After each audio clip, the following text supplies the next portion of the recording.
Welcome, gamers, to the ultimate virtual adventure. You've just tuned in to the most epic gaming podcast in the multiverse. Whether you're a seasoned player or a button mashing newbie, this podcast is your one stop shop for everything gaming. We're your hosts, Alex, And Tyler. and we'll be your guides through the Pixelated Realms, untangling the mysteries of your favorite titles and discussing the latest and greatest in video game fun. Join us as we embark on epic quests, battle mythical creatures, and explore the vast virtual landscapes of countless games. So grab your controller, settle into your favorite gaming chair, and prepare for an audio adventure like no other. Welcome to Pixelated Realms. Let the games begin. We did it. Cheers. Applause for everyone. We did it. We got it off the ground. We've started our podcast. I'm Alex Salerno. This is my brother. I'm Tyler Salerno. So we're going to start this off by, I think, kind of introducing ourselves, as this is the first inaugural podcast of Pixelated Realms. So Tyler, why don't you go first? Tell us about yourself. I would love to do so. As I said, my name is Tyler Salerno. I am a lifelong video game lover, been playing ever since I could crawl, and probably much before I could read. I personally am a huge variety gamer, but I also have a lot of experience in both the sound design and music composition realms, as it is applied to media and video games. Just a lifelong lover of discussing and being critical and having fun. We look forward to talking about all of our favorite games with you guys and finding different ways that we can play together and create a more healthy community for gaming in the future. Yeah, that's a really great way to put it. I mean, I'm really hoping that we just, create a really nice forum for real discussions about video games and kind of dive deep into things that people are thinking about. And in that, I'll go ahead and introduce myself then. So I'm Alex Salerno. I'm Tyler's older brother, and I've been gaming just like he said, basically before we could walk. As soon as we were able to, articulate our fingers enough to press buttons on the computer, back when they were on floppy disks. So if that ages me a little bit there, but I've been playing since forever, and I'm a variety gamer as well. I tend to like kind of tactical shooter games, but I also enjoy a good RPG. And we'll kind of discuss what we're playing, and maybe you'll get to know that a little bit better. Absolutely. And I think that's one of the nice things about us is we actually, although we're both variety gamers, we do have specific areas we tend to specialize in. I'm a huge MMO player. I love World of Warcraft, Final Fantasy 14, so on and so forth. You name it, I've probably played it in the MMO realm. Alex has a much more affinity for the shooter that I'm sure you'll dive into more as we continue to get into this podcast. But that doesn't mean we both do not have experience in both of these realms. We're huge lovers of video games in general, and we'll keep that going, as long as we live. Yeah, forever and ever, right? I mean, Tyler, you were telling me a little bit. Oh, you know what I didn't talk about is, so I'm a software engineer by trade, so this is a part-time job for us. And so I have a tiny little bit of experience in game development, amateur only. I'm not claiming to be anything. But it just kind of gives us a little backdoor into some of the technology and how things work. So maybe we'll be talking about that a little bit. And Tyler, as an audio engineer, has a little bit of experience in how game audio works as well. Did you want to talk about that at all? Yeah, absolutely. Just a little bit more about myself. I do have a degree in music composition, classically trained. Fun, very fun topic and great thing to learn if you are interested. Music has such an important role in video games as anything really. True. I mean, we think about film, but if we go into video games, we get even deeper because video games are a longer format, right? We're not just trying to, in some cases we might be shoving something into a 1 to 2 hour video game, but most of the time it is a longer experience. So the way that we tailor music and the way we tailor sound to that, and how that is implemented in, if we think back 10, 15 years ago, one disc or, a cartridge, Oh my God, you have to get very creative in the ways that you implement this. For example, we think about about the Super Nintendo and those consoles back in the 80s and 90s, these composers had very little. They were like, I want to say it was kilobits of room for their audio and music for an entire, 60-hour game. Yeah, And yeah. so some of that is really incredibly interesting, and we'll definitely dive into it more as we talk about it. But that's just a little bit about us and how we, our perspectives on when we're going through these games. But first and foremost, we're really just looking to have fun and enjoy ourselves. Yeah, absolutely. There's while we do have notes and plans for this, we are prone to going on tangents and just having a good time and talking. So expect this to kind of be all over the place a little bit, but always pertinent to the overall discussion. Well, hopefully, right? And we're likely to go into random tangents about specific things. Like we almost went on one on audio right there. Right. Haven't even really started yet. But yeah, so thanks for starting us off, and let's go ahead and I want to Yeah. know what are you currently playing right now? Let's talk about that a little bit. So let's go ahead and dive into what we're currently playing, and I expect this to take up basically the whole show. What is your number one right now? Well, as many of our listeners and gamers out there right now are, I am also on the Diablo 4 hype. Hell yeah. I've been a Diablo fan since the original Diablo 1, but really came into my stride in my teenage years when Diablo 2 came out, and Diablo 2's expansion, Lords of Destruction, if I'm dating myself there. So I've been a huge Diablo fan my entire life. The system, the isometric and character building aspects of that game have always appealed to me so greatly. And that is accompanied by a really interesting story and incredible art, really great music and sound design. All of these components that wrap together to create a timeless 10 out of 10 game. And when Diablo 4 came out, I know, Alex, you probably feel the same. There was a lot of skepticism. Oh my We god, were yeah. we were worried. We were really worried. Um, you know, I. I'm not going to say I didn't like Diablo 3 because that's not an accurate representation, but Diablo 3 personally just did not pull me in the same way that Diablo And 2 well, it did. and let's not pretend that it didn't have a rough start. That game came out and was on Mhm. fire from the beginning. I mean, do you remember like the real money auction house and the nightmare behind that, and like how people were trying to sell items for like $1,000 like real money, and Totally true. it totally ruined the entire game. I mean, they eventually fixed it. Like they did a really good job, and that's something that Blizzard is good about, is that even if they release a big turd, they'll turn it around and they'll dedicate the time to giving it that quality. But Diablo 3 Absolutely. was in a rough state. And like you were saying, like, Blizzard hasn't had a really good track record over the last, like, I don't Mhm. know, 5, maybe even longer years. Absolutely. And, just going on what you said about that rough start, I mean, eventually it did get to a place where I was enjoying it and I was running rifts with my friends and, maxing out and boosting characters and making seasonal characters. And, we had a great time. It was a lot of Mhm. fun. But when you look back in retrospect, you kind of think, well, did I have as much fun and timelessness as I did in Diablo 2? When Diablo 2 Resurrected came out, I mean, I had a heart attack and took the day off and spent a whole day playing it because I Yeah. loved it so much. Um, and so we were that is why we were so anticipatory for Diablo 4. But one thing I think that made me feel a little bit better was they took their time. They Diablo 4 was in development, and I apologize if I get this wrong, but I want to say it was around of 10 years of development. Yeah, It yeah, was something it like was that. yeah, it was a long development time frame. I have contacts who I knew had been testing it, you know, years and years ago, and they were like so excited, and we're sitting there like, okay, when's it gonna come out? And if I recall, they even did delay at least once the release. Yeah. A lot gaming communities love to freak out about that, but I was sitting there like, no, no, no, no, please take your time. Yeah, dude, I'm always pro delay. Like delay as If you much as need you it, need, because it yeah. doesn't affect us as the player, it affects the company, right? Because they're like spending more money on it. But so I understand there's like a financial limit to that. But like, take as long as you need to make a game that I actually want to fucking play.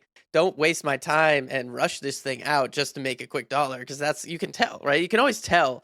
Like for some Exactly. reason, it's not the developers per se, but maybe like the executives or the salespeople or somebody on the higher up on the food chain. But they feel like we won't notice, but we always notice, right? Absolutely. You can always tell. You can almost always tell from the trailer, you know? You're like, oh, they are just trying to make money.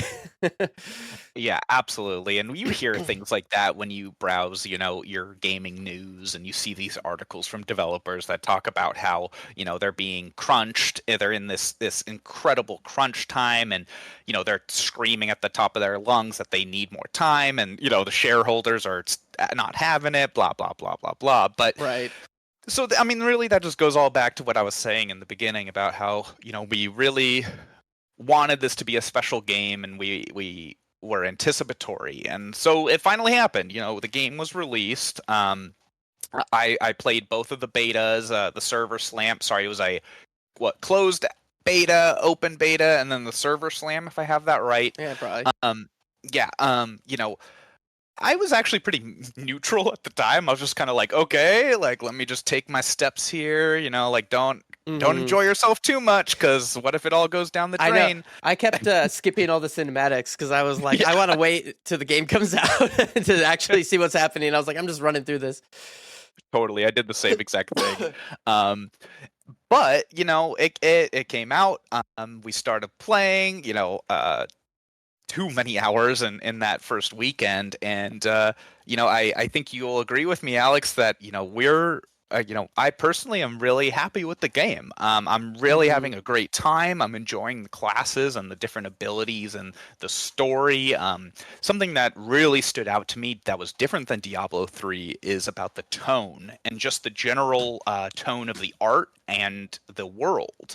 I felt Diablo 3 had a bit of a, I don't want to say brighter tone, but there was just something that didn't quite meet that gritty Diablo-ness that I had Yeah. always known. Yeah. Even was a little bit scared of as a child when I played Diablo 1. I mean, do you remember playing Diablo 1 when we were Oh little yeah. kids and you're like, you Yeah. Yeah. enter that dungeon and you're like, oh man, like If I I am going to die. Yeah, if I remember right, it had like a vignette almost around it of like darkness. So like the edges of the screen Hmm. were like dark. And so it looked like you were like basically holding a lantern in a dungeon. And it was like so creepy and everything was so gory. And, Hmm. I mean, the graphics aren't, in retrospect, right? The graphics are always better than you remember them better than they are. But like, I just remember being like, oh my God, like this is like the butcher coming after you for the first Yeah. time and all that shit. You're just like, what the fuck?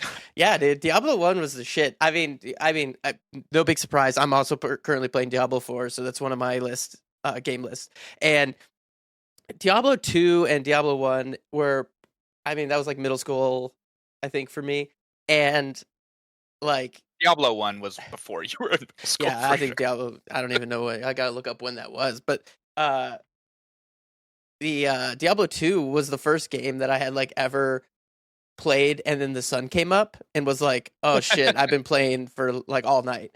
And I remember, I think I had an Amazon and level 99 and would go and do like PvP and all that shit. So like Diablo holds like special place in my heart too. And it's totally the tone and that like grittiness and the Hmm. like the brutality of it all, which not I agree with you. I don't think Diablo 3 wasn't that, but it wasn't the same, right? It was it was there was And something. There was something. And not to dive too much into the past games, but I think it's relevant to our conversation of how we're enjoying the new one. One thing that I think is groundbreaking that probably doesn't get enough conversation around it is the way that levels were procedurally generated in Diablo 2.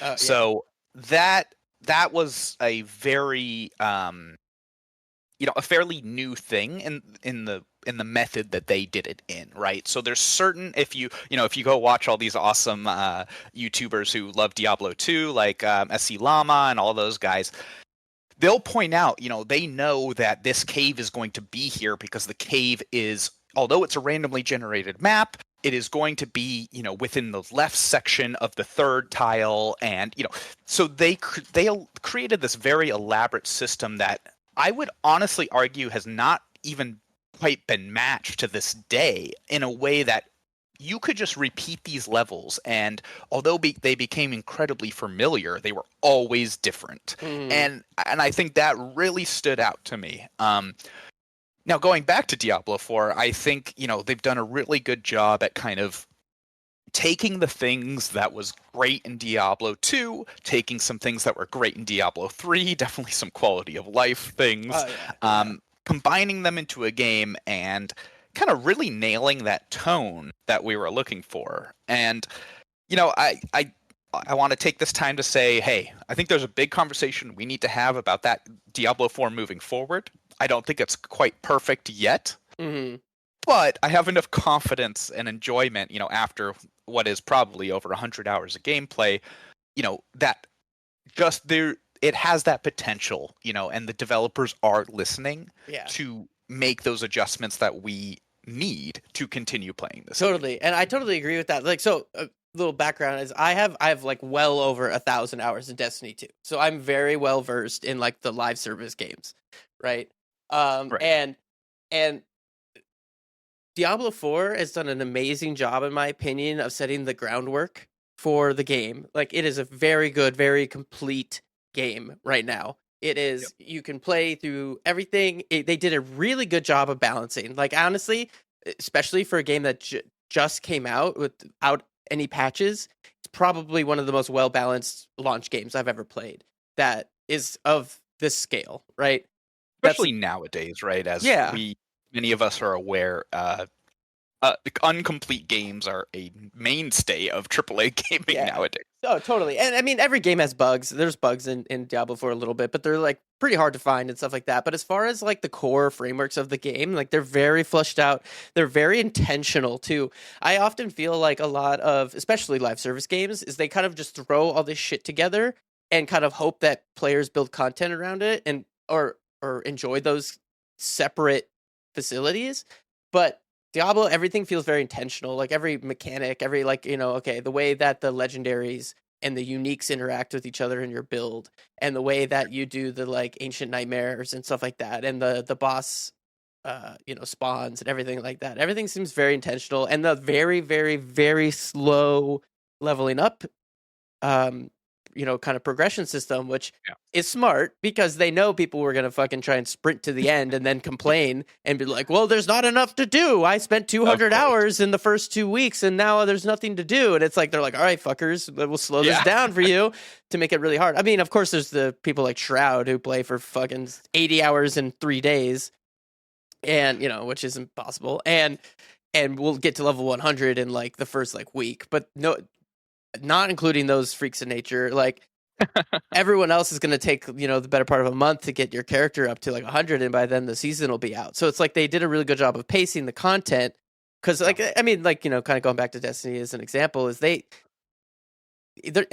obviously a lot of problems with Destiny, but one of the big problems is they don't pace the content very well. They do drop a lot of content, but it's like very easy to burn through it. So it's like you'll end up like nailing all the content out of a season in like a couple of weeks, and then you're just waiting and you're waiting and you're waiting, and that's something that I also kind of just like learned as a habit, Hmm. is like with live service games. And I don't know if this is a common thing or not, but like I feel like a lot of people are like so eager to reach the end goal, and then kind of get impatient, as opposed Yep. to like you're like, okay, I'm going to Well, do the content, then I'm going to be patient and wait for the next content drop because they said they're going to keep going, which is like, and then I'm going to play something else in the meantime, which is totally fine, right? Like, to have that kind of yeah, break.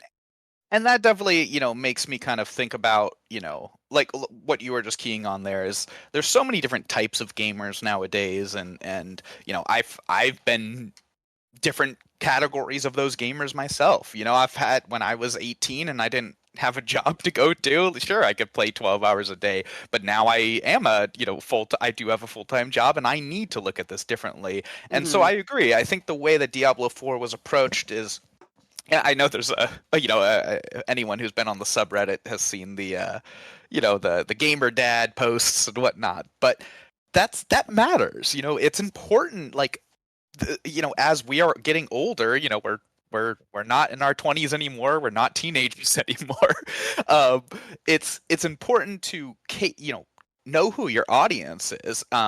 Yes, I hope these younger generations are picking up and enjoying this game, but if you ignore the players who have been playing Diablo 1, Diablo 2, Diablo 3 for years and years and years, right? You're kind of setting yourself up for failure. So Yeah, whenever I see those posts, I'm kind of yeah, like, hey guys, like, give the dad gamers and the right. give them a chance, because Yeah, it's important too.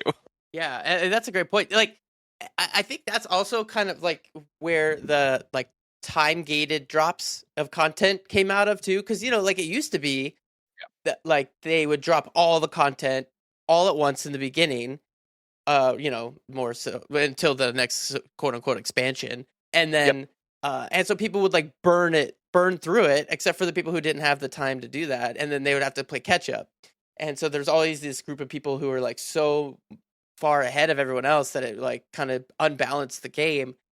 And then they're like, and then companies started to wise up and they're like, okay, so now we like time gate major drops. Be like, okay, we've already done this, but it unlocks in 2 months. Or like, for instance, this season, right? Okay, you Right. can beat the campaign, you can get to level 100, and then the next season will come out, and you have to make a new character. That's something we could talk about. And then, but I'm assuming if it's anything like Diablo 3, the unlocks you get in the season for the seasonal character can transfer over to your kind of like your main character. Um, Yes. So, so, well, essentially, your seasonal character, you can at the end of the season, you can transform them into a permanent character, right? That's not part mhm, of the season. Yeah. yeah. I mean, it's a kind of a good segue, I think, into that then, because what do you think about that? Like, what do you think about the having to create a new character for each Diablo 4 season? I know that's something that's Yeah. been in Diablo 3, but it was even controversial there. Yeah, I mean, okay, and it's been in Diablo 2 as well. Oh yeah, then Ladder. yeah, Yeah. yeah. So, I mean, at the time, when I played Diablo 2, I wasn't concerned with ladder. I was concerned with my seventh grade math class. But, um, now as we've developed and grown, and now I'm sitting here really thinking about this ladder and these seasons. I think it makes a lot of sense. I know there's a lot of criticisms around like game passes and those things, and we'll talk about that more as the podcast develops. But you know, I I think there needs to be a medium ground, and I think we could talk about so many games that chose one side or the other, right?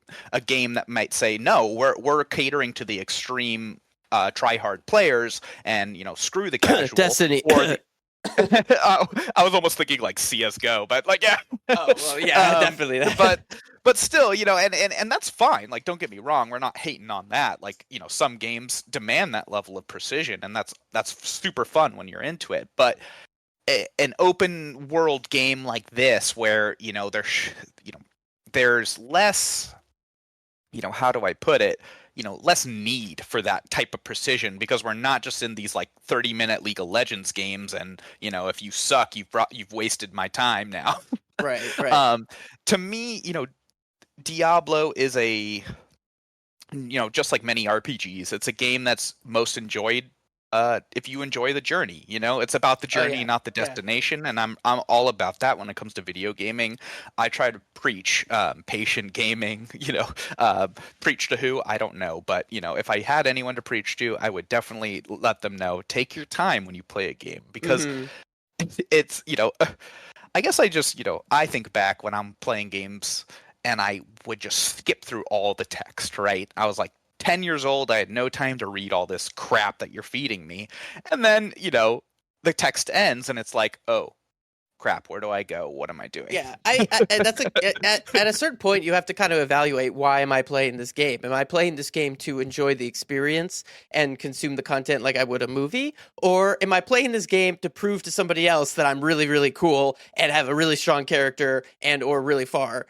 And I'm not saying either one of those is right or wrong, but you Yeah. kind of have to look at yourself and reflect and say, like, which one do I want to be? Am I just trying to be the strongest, most powerful thing to kind of show off my character to other people, or am I trying to enjoy the game as a game? right? Absolutely. Yeah. And and everyone has a different answer to that. And, I totally respect both lines of thought in there, but just going back to the specifics of Diablo 4, you know I I think it might be helpful for us to just talk about our thoughts on some of the more specific elements that relate to just all video games. So I like, how about we just start with like the story? Like, what was your perception of the story playing through it the first time?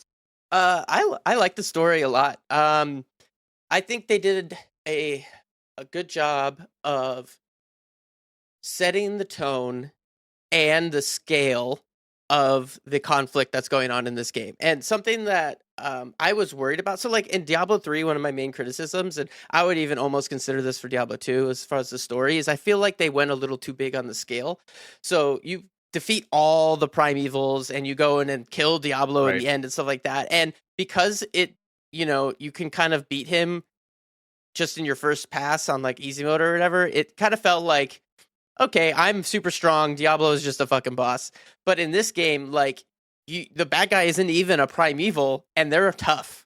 And Yeah. so it's like I kind of enjoy the scale. It's like, oh, thank God. Like I kind of imagine in maybe a future release, if we ever do fight Diablo, he's going to be like a world boss raid. It's going to be tough, and that's how I feel like it should be, right? Like if he's this big baddie, and so if I felt that kind of that weight Hmm. of difficulty in the campaign, which I thought was very nice, especially because the scaling in the game is honestly amazing. So like the way that Yeah, they, that's a whole nother topic, right? I mean, I I know, it was really quite impressive because at a lot of times when I'm jumping in and out with friends or you or I kept thinking to myself like, oh, I am going to be so powerful for him, and then like it was like, oh no, I feel pretty balanced, like that's yeah, cool.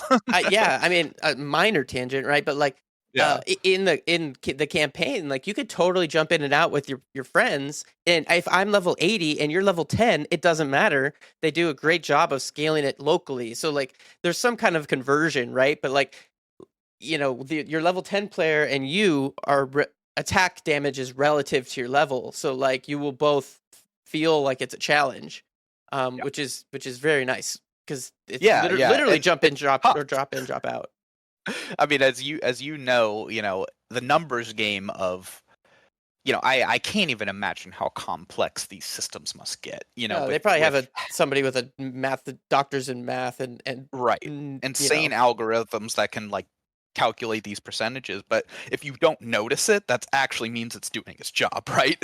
yeah, exactly. But then at the same time, you don't feel like you're not making progress in the game, right? So like Yeah. you don't feel like a new item is making it doesn't add any strength to you because it's scaled up, right? Like it doesn't feel like that. You still feel like you can be powerful but have it scaled correctly, which is like I said, that kind of goes back to my one of my other points is the balance is amazing in this game, Yeah. Yeah. at least at the current level. And so but going back to the story, I like the Story. Yeah. story was good, the voice acting was good, the individual stories were good, the characters in the stories were interesting, the arcs were interesting. It was semi non-linear, which I liked. That's interesting because I almost didn't like that. Oh, really? I like that it kind of gave you the freedom to pop around a little bit. Um, but it wasn't too non-linear where it like Yeah. didn't Yeah. make any sense, right? It was like they would kind of like open it up a little bit and then it would close back down to like a single storyline and kind of open back up again. And then let me see what else. So that was good. The voice acting was good. I think I said that already. Um, they left it they made a big enough impact to the world's lore, but not so much that they couldn't build on it, which I Yeah. thought was good, which was kind of a latent promise to that it sounded like they were going to continue the story, right? Like that we're Right. going to Yeah. continue because like we have it like the game's called Diablo and Diablo's not in it. Right. So Well, no, sorry, well, no spoilers, but he's sorry, guys. I should have said spoiler. Maybe we'll put a little thing in there. But so like it tells me like okay, and if it's anything like Diablo 3 or for instance, they're going to continue to add things to this game with expansions and I know they've already announced that they're going to do that, but it makes me hopeful that it's going to Yeah. be part of that story that we played and not just an addition that seems like a side thing, right? Kind of like Diablo 3's expansions kind of felt that way to me. It was just like, oh, hey, here's some more stuff. But it didn't feel like it was ever really continuing the original storyline. Even, I mean, like most technically it was, but it just felt like, oh, here's another area and some stuff. But this one, Yeah, I for feel me, it like, just kind of felt like another dungeon to run through and a boss to kill real quick, and yeah, yeah, I yeah. didn't feel that. Well, just getting into my thoughts about the story, I mean, I think I do just want to call out the voice acting. That was incredible. I think a lot of people have noticed that. We microphone techniques nowadays and the technology we have just allows it to be so crystal clear, and these voice actors just do a tremendous job of creating these characters. I mean, typically Blizzard does a phenomenal job at picking their voice actors. um like we were saying earlier, I just tried to slow burn my way through it. I tried not to rush. I took a few side quests here and there, but I also didn't, pressure myself to do all of them.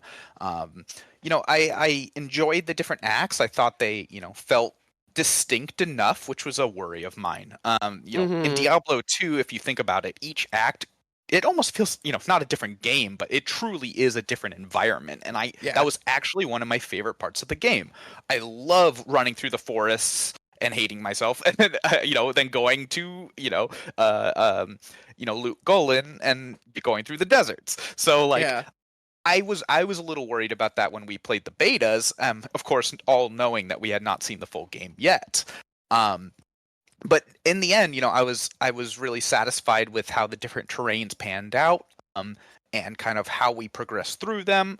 Going back to what I said about the kind of non-linearity of the story. I just think it's a little confusing when you dropped into the game, right? So I drop into the game, I do that first story quest they give you. You kind of go get the petals of Lilith and all that stuff that's right in the first 5 minutes, and then it seems like you should go on to that next quest. But then you open your map and there's like the 5 quest markers for all the acts, or, 3 or 4 I of think them. it's 3. Yeah. Yeah. Yeah, and so for me though, it's like, as someone who's easily tangented, I'm like, please just tell me which one I need to go to next, Yeah, I get that. I maybe like when you start one, the other two should have disappeared or something. But Right. yeah, but I mean, Um, it's like you could, like there's let's say 1, 2, and 3 or whatever, which is the three like that opens yeah. up in the beginning, and then you like, oh, I'm gonna go do Act 2 first, and you can complete that entire story, but it's isolated from like the other two, but it kind of lends itself to the final story, right? So that's Yeah, what and like, that's why they let you do that, right? It's like, oh, cool, you wrote the story in a way that like everything kind of pieces together, and that's great. That's totally cool, and I really, I'm not sure I have a criticism, specific criticism, other than, I don't necessarily, when you are trying to grind something like a game like this, it it almost is easier just to have that, like, okay, tell me what's next, and then once you hit the hmm end of the game, that it opens up and whatnot. But just continuing along my thoughts on the story, I thought it was enjoyable. As someone who's played all the Diablo games, the story has never been, the number one poll for me. I don't think many people that is the case. I'm a huge lore lover of a lot of games. I'm fairly knowledgeable about World of Warcraft lore. I'm really enjoy Mass Effect series. There's a lot of lores in video games I really enjoy. You know, I'll just be blatant. The best thing about Diablo is it's demons versus angels. So everything around that is kind of like, okay, that's cool. I mean, soul stones, and yeah, sure, like I get it. But I think they did a really good job at keeping it interesting. I think Lorath, that was the main guy's name, right? I think so. I don't know. Yeah, I'm pretty sure it was Lorath. I mean, he was a really compelling character. You know, great voice acting once again. I really enjoyed kind of, creating these like little personal connections. And Nate, oh, shoot, I'm gonna butcher this. Sorry, guys. It was like Namare, who's the one who kind of goes with you throughout the whole game. I The enjoyed that. girl? I enjoyed. What was that? Who? The girl? Yeah, the girl Oh yeah. whose mother. Yeah, Yeah, yeah. Well, no, yeah, yeah, yeah. we'll try to avoid spoilers. But Who has a mother? yes. um. So. No, I enjoyed that. I thought it was compelling and interesting, and I thought Lilith was a very interesting selection. Just to piggyback off of what you said earlier, the game is called Diablo, so you kind of, if you don't plan on having him as a main villain in the game, you got to give me something else. That's pretty interesting to look at.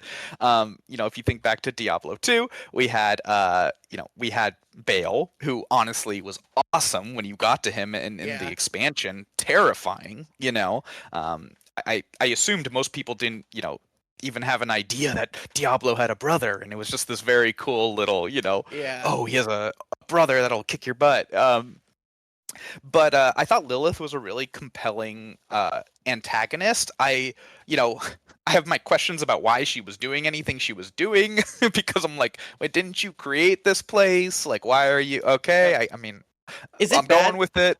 Not to spoil anything, but like, is it bad that like at some points I was like, her arguments actually kind of make sense, and there were some times when I was like, I might have converted over her side at some Yeah, point because I was like, I mean, she's not wrong, she's just evil. yeah, yeah. It was kind of like, well, she wasn't wrong, but she wanted to control everyone. So it's like, oh Yeah, man, yeah, don't do that. yeah. Um, It was for and selfish well, reasons. Yeah, I think that's part of the moral questions they pose in the game and whatnot. And as the main characters, I won't mention everyone and how the stories progress, but like, these horrible things happen, and these characters have to kind of do this balance, cost benefit analysis of right and wrong. And in the end, I had a lot of fun. A couple key moments. I mean, I don't want to ruin things too much, but we saw a couple bosses from previous games that I was really happy to see kind of like come back from the dead, and get to go up against them. And call me a nostalgia lover, but I just it was cool to see them back in action and hmm fight them in this new setting with these new characters.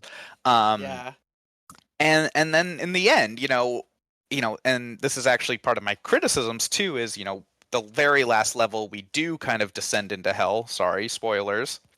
Um, and that was great. I was like, okay, this is the game's name Diablo. Like, come on, like let's go kill some demons in hell. So I think they really hit a lot of those marks, like we were saying earlier.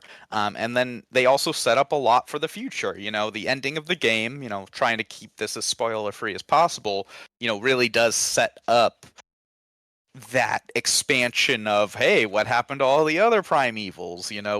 What is everyone else doing? When do yeah, we get to fight them? yeah, And so it gives me a lot of hope, for that future content. And you yeah, know, a lot of people, I mean, Diablo 2 players probably remember, but back when Diablo 2 was released, it only had 4 acts, right? So that was Diablo 2, no expansions. It had 4 acts. You went in, you killed Diablo. That was the end of the game. I mean, that was it. yeah, And then yeah. they You Lord of the won. The world's Destruction, safe. yeah, right. Which in reality, it totally wasn't.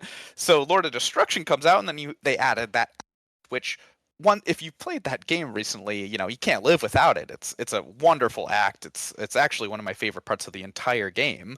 um and yeah, and so we know that Blizzard has the capacity to create something solid like that and then add to it. And Yeah. so that is something really exciting to me, and I think the story was really setting that up, and that is hmm their intention. Yeah, and something that I was kind of alluding to earlier is like Blizzard has had a lot of bad rep lately, like with some of their kind of monetization and And various other things. just like a lot of different things. And so they need like a massive win right now. And I'm really glad that they're getting one, is because like I've been a Blizzard fan for a very long time, and I was really sad to see them fall and become kind of a shit company. I'm Yeah, not being subtle about it. And then now they're like kind of coming back, and I'm just like, oh, this is the shit I remember from Blizzard. This is the quality, and this is them taking their time and then continually updating things. Um, yeah, but that being said, absolutely. I think this is a good time to segue. I think we have talked a lot about Diablo 4, and I know this isn't a Diablo 4 episode exclusive. So why don't we go ahead and talk about the next game that because I know we're playing more than one. So what's the second one? And I am also playing this, so I'll let you start. All right, so as might not surprise many gamers, we have been playing Final Fantasy 16 quite a bit. I'm a huge Final Fantasy fan, just as much as I am a Diablo fan. Those are both franchises I've known and loved my entire gaming career, and Oh were yeah. absolutely cornerstones to my enjoyment of games. So Final Fantasy 16, I hate to sound like a broken record, but I was also quite nervous for this one. Yeah. Um, as a, I hate to say this, slightly older gamer now, I for one love the turn-based Final Fantasies. I mean, Mm-hmm. that's turn-based is one of my favorite genres. I think there's so much fun to be had in kind of building and kind of patiently, you know, dialing everything in perfectly so that you can just kill that boss Mm-hmm. And whatever like with one hit. and like Yeah, grinding out levels so you're like strong and stuff like that. Yeah. absolutely. I personally love turn-based, and I love Final Fantasy games.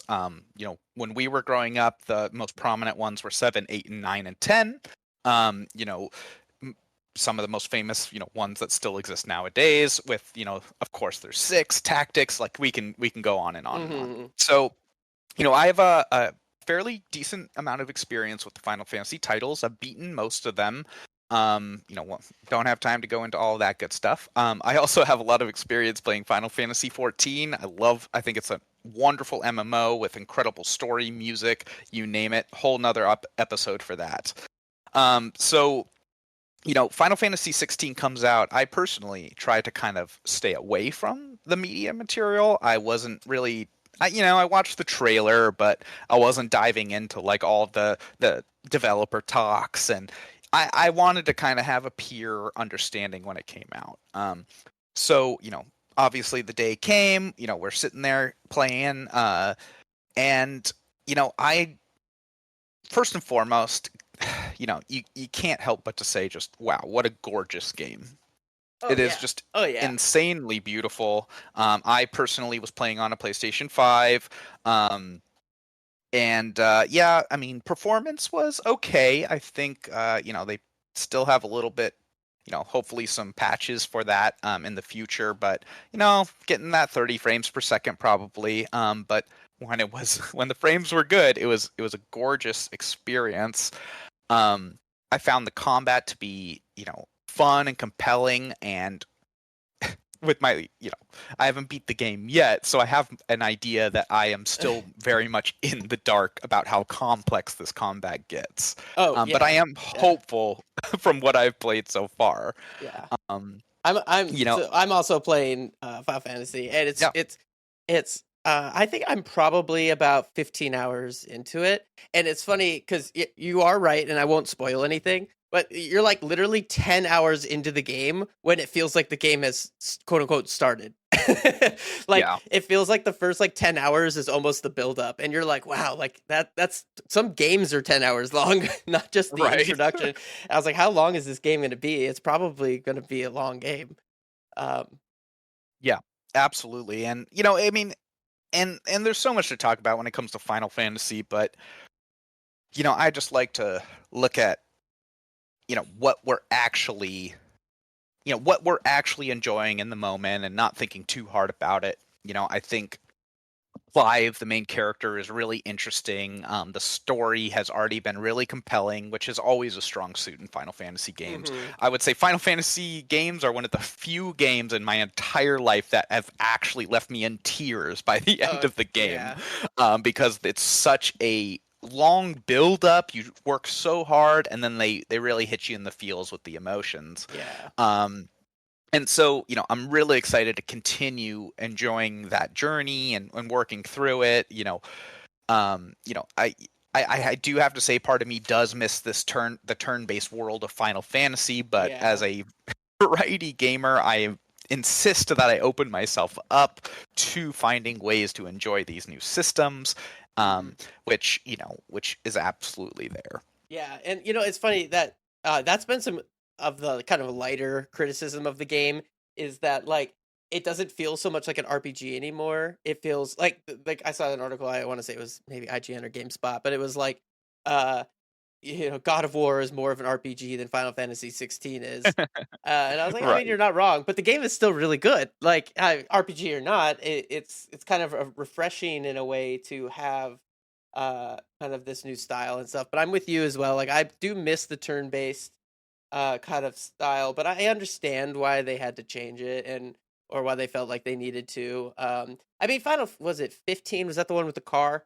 That one, Correct. that one was a bit of a train wreck as a story goes, but Yes, that was the kind of the pacing. Yeah. yeah. I'm a prince, but people treat me like I'm just some average Joe.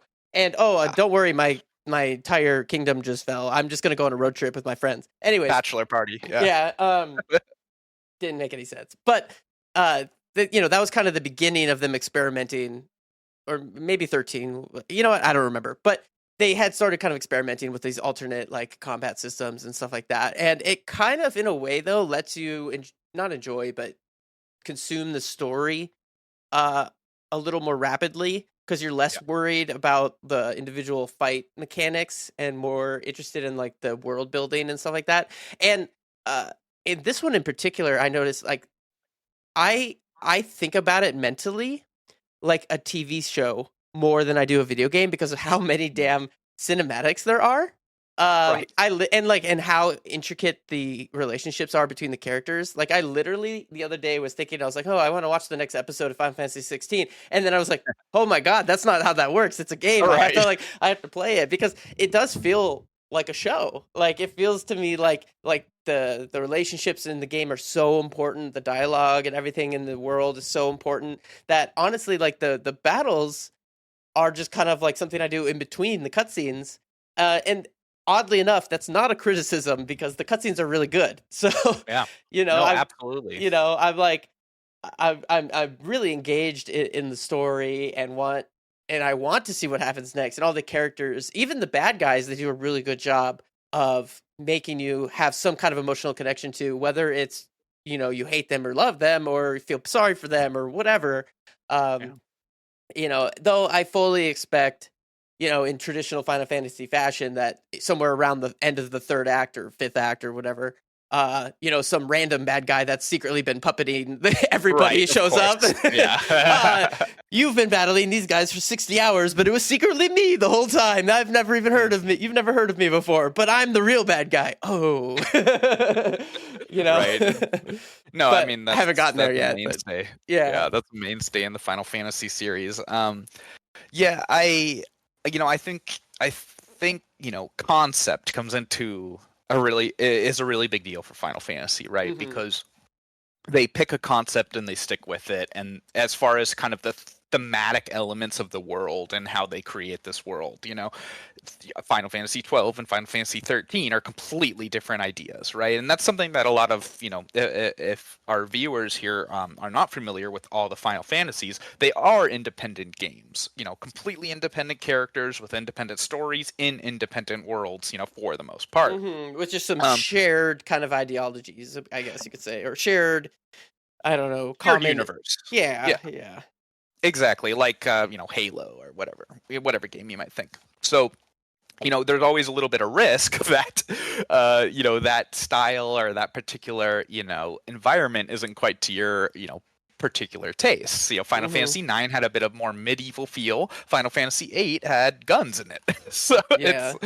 there's a lot going on and there's a lot to like think about. But I think, you know, one thing I do love about Final Fantasy games is watching that progression. Even in the last 10, 15 years when we went from, you know, you know, Final Fantasy 12, which honestly initially was not super well received, is now, in the popular culture considered one of the favorites. I mean, Really. you'll find someone who says every single one is their favorite, but I see posts all the time, just people raving about how much they love 12 and how it's their favorite one now. Personally, I love 13. A lot of people really don't like I did 13. not like 13. I Yeah, never see? played 12. I skipped 12. But 13, it felt like a hallway, it to me, like it felt like you were walking down a hallway the whole game. Yeah, and a lot of people had that same criticism. But to me, it was that active was ATB is active turn based, right? So Right. that active turn-based way they did it was actually for me was a good compromise. I felt like I was still kind of playing a turn-based game, but you know, they were moving around, they were doing, there was activity happening. Yeah, yeah. So yeah, that's that's the thing. So 16 comes out. I so far I've been really feeling it. I love the way they're dealing with the summons and kind of how the story and all that play Mhm. together. I Mhm. think that's really compelling. If anyone played Final Fantasy 15, you'll know that probably the coolest part of that entire game was summoning a dang summon and just Oh my them god. raining hell down onto. Yeah, it's like Uh, this. They would take up like the yeah. entire map. You're like Oh everything my you can see, god. the entire viewport. It would just be like this fucking, you're like giant fire monster. You're like, hell yeah, this is what it should feel like. You know? Exactly, exactly. So they kind of took that idea and ran with it a little bit, which was great. And as I've said, I'm not I'm not far into the game yet, so I'm sure there will be lots of mix-ups and different changes there. But you know, uh, generally speaking, I think it's really exciting, and they really went in a great direction. Listening to, now that I've been playing the game, I've been listening to some of the developer talks, and they really care. They really care about Mhm. making compelling games that Mhm. that meet this Final Fantasy, reputation, but also have to push the envelope and include the younger generations. Yeah. You know, so there's so much to be said about it, and honestly, I will probably have a whole new opinion once I've completed it in a couple weeks. But for now, I'm really Yep. delighted to be playing it. I think the soundtrack's incredible. Mhm. You know, uh, you know, uh, I think the voice acting once again is really well done, especially, which is funny because we got better It's voice English voice acting well, than Japanese this time. well, and the thing is too, the guy that plays the main guy in Diablo is the same guy who plays your ally No in Final way. Fantasy 16. You didn't notice the voice is the same? No, it's it. What's his name? The Uh, I totally forgot his character name. Sid. Yeah, no, Sid and Lorath are the same guy you're talking Lorath. about. Yeah, exactly. Yeah. Yeah. I mean, that guy does have an incredible voice. Yeah, he's the guy from Game of Thrones, isn't he? Oh, Ralph Ineson. Yeah, Ralph Ineson. Okay. Yeah. Yeah. Okay. That makes sense. That Trying to makes remember sense. which character he is in Game of Thrones. He's one of the Baratheons, I think. Is he? Let me see. Isn't he Yeah. he's the older one? Let me see. Let me go to IMDb. It doesn't matter. Anyways, moving on. Yeah, besides the point. But yeah, I mean, it's another thing to point out about this Final Fantasy game is they've definitely started to, and this kind of, you could see this in Final Fantasy 15, is they've really embraced the Western culture. Oh yeah, So yeah, it's there was a lot. I'm gonna misquote this, but the developer was talking about how he really wants this to be like a 60 to 80 hour Hollywood cinematic, right? yeah. Which I feel it. I definitely feel Certainly, it. certainly. So it kind of has that more, like Western video game, like big bangs and bombs and all that graphical beauty.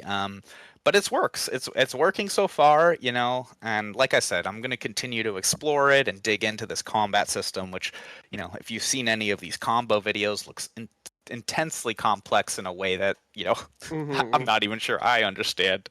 And we'll just see. We'll see how it goes. Every Final Yep, Fantasy game is a treasure trove, and if you yep. think you can spend 100 hours and learn everything, you're wrong. There's probably a couple hundred more to go. Probably some secrets and some hidden items. Yeah, I totally agree. And like, I mean, the game is fantastic so far. Like, I'm really eager to dive into it and see like where the story goes and what is going to change and how the characters are going to interact and who's going to miraculously show up again and who's going to like all that just like crazy Game of Thronesy kind of stuff that happens is just in an interactive entertainment piece as instead of like a show is just awesome. So I'm excited to dive into that as well.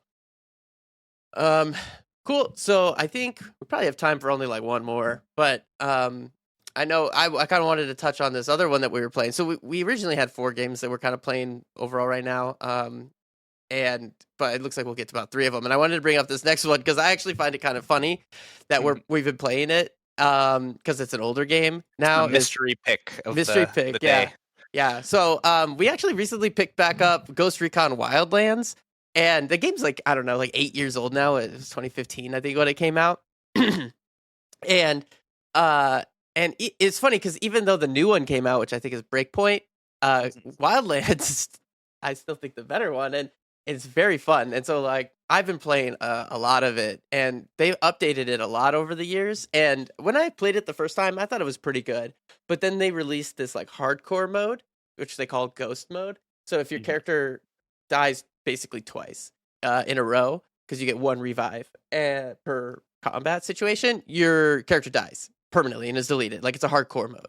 Yep. And I find that to make the game like 100 times more interesting because now I'm not just running in and just like mowing down everybody, and then oh, if I die, die, whatever, go back in and do it again. Like it actually makes it feel tactical, and you feel like there's some stakes at play here, and so I find that really fun. So we've been playing that a little bit. Like the hardcore mode really turned it around for me. Uh, Yeah, yeah. Alex approached me with this the idea to play this game, and I will definitely say I was skeptical at first because of how the game released, and I did play it on release. I thought it was an enjoyable game. An enjoyable co-op, tactical. Third-person shooter taking place in Bolivia. Like, that had some cool elements to it. But, if I recall, which I'm sure I don't very well, it was kind of plagued with a whole bunch of issues on launch. I want to say there was like server issues and there was like performance issues, and it really had a rocky start and really never kind of took off. So it is good to see that they continued developing it and mhm. continued putting in effort and even making DLCs. And personally, and I know you feel this way too. I love going back to games like that and just saying, "Hey, let's just try it out." Like let's see if it's fun. Maybe we did miss Yeah, out at the time and place. So yeah, we jumped in and you know it is a lot of fun. It's a very good tactical shooter. It's a very, yeah, it yeah. really feels like reminiscent of those old mercenary games. Exactly. Yep. Which they need to make Or another one. yeah, if anyone's listening, make another mercenary game. Make another Mercenaries.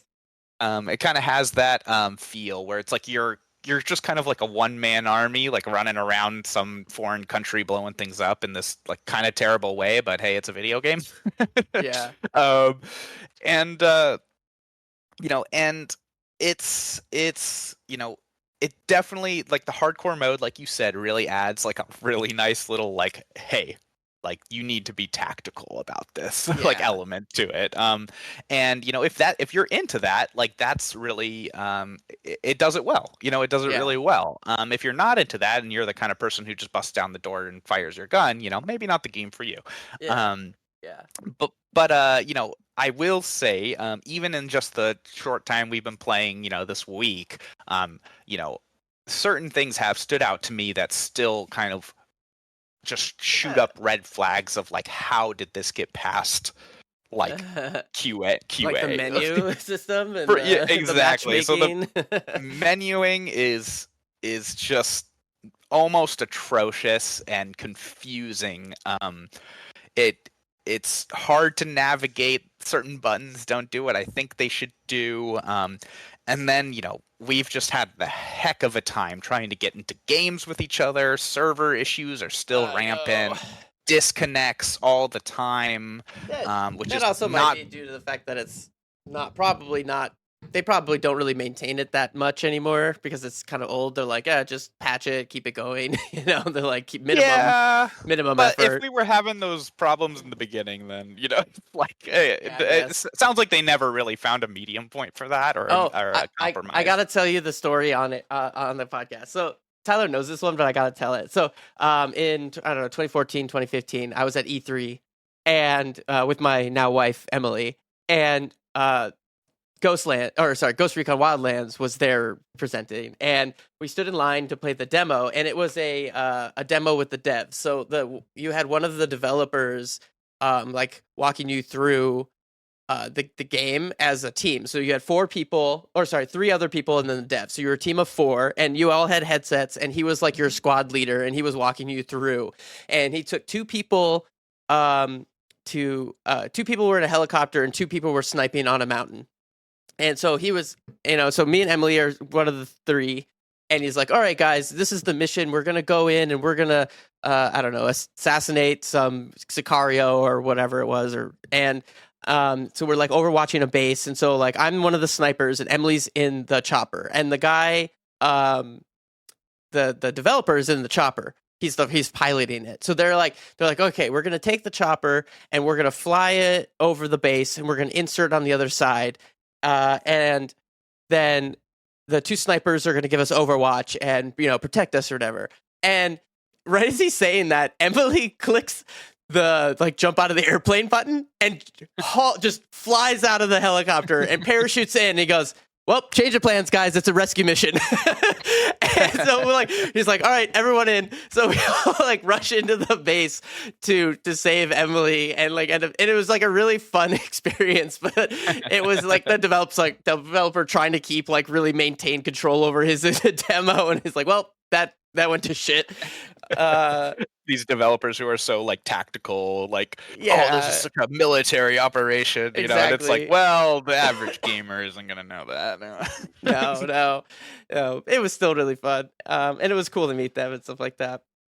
But that experience kind of sold me on the game back then, and so that's why I had played it. And then now coming back to it and seeing kind of the a few new things he added here and there and patches, it really drew me back. And I love shooters. I was in the army for a while, so I love that kind of like military stuff. Yeah, I think that does play in things just a little bit. The more tactical side of things, it is fun to. I mean,